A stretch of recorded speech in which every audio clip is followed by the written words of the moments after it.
We begin with the massive turnout in support of education workers across the province. Thousands shouted, danced, and marched outside Queen's Park after the Ford government implemented the Notwithstanding Act. That's a move that eliminates further talks and imposes wages that many we spoke with today say they just can't live with. From the early morning The workers united will never be defeated. to mid-afternoon, thousands of education workers and their supporters let their anger, disgust, and disappointment towards the Ford government be known loud and clear. Someone like Lecce, whose story is he telling, is neither a parent. He has never experienced anything these workers have to experience working minimum wages. Doug Ford, you weren't there last night, so I'm giving you an opportunity. You can call us.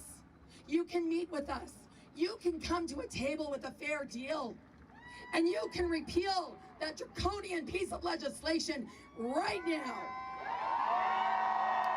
That piece of legislation, the Notwithstanding Clause, imposed a new, unnegotiated 4-year contract on 55,000 workers, many of whom take care of the province's most vulnerable children, for an average of less than $40,000 a year. The students from the bus, some of them with more disability than others, so we have to toilet, we have to feed some of them, we have to change them if the need is there. I've been hit, I've been bit, I've been spit on, I've had death threats, I've been, sexually grabbed. All of this working with kids with special needs. Today, Education Minister Stephen Lecce said the province is heading to the Ontario Labour Relations Board to seek a declaration that the strike by the workers is illegal. The province has threatened to fine strikers $4,000 each or $500,000 a day for the union. Monetary values these workers, who are mainly women and visible minorities, can only dream of. The government should have just gave us what we needed. Yeah. They think that we're living and we have money. Little do they know, we live paycheck to paycheck.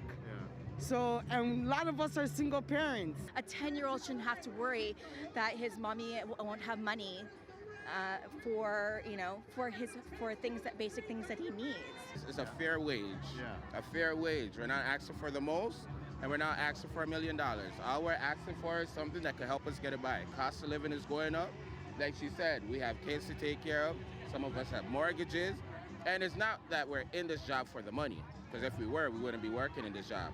We're all here to help. Because my child was born autistic and I received help from other educational workers at that point, so it's my time to pay back, and I'm doing so with all my love. Many are also parents and say the workday doesn't end when the final bell rings. I have to do interpreting at night time. Sometimes I finish at 2 a.m. at the police station interpreting because I have to pay my bills.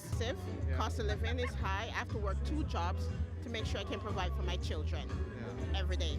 I have a mortgage to pay, so I need the government to work with me to give me what I think I deserve. I get home, I am so tired because I am standing from the minute I get in until the time I get out around the court. I have 2 kids, yes. I do my own photography business as well, and then I help coordinate some hockey leagues. I have to do that in order to, maintain my income. While the leaders of the union say they are willing to strike for an indefinite amount of time, some of their members fear that they just can't afford to do it. The strike pay is not even going to be able to cover our rents or our bills, so the government should be ashamed of themselves.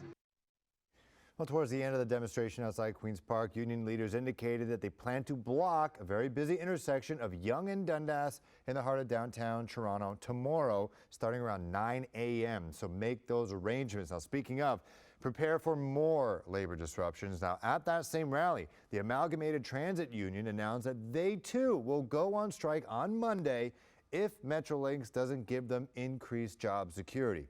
The union represents 2,200 bus operators, station attendants, plant and fleet maintenance workers, transit safety officers, and office professionals with GO Transit.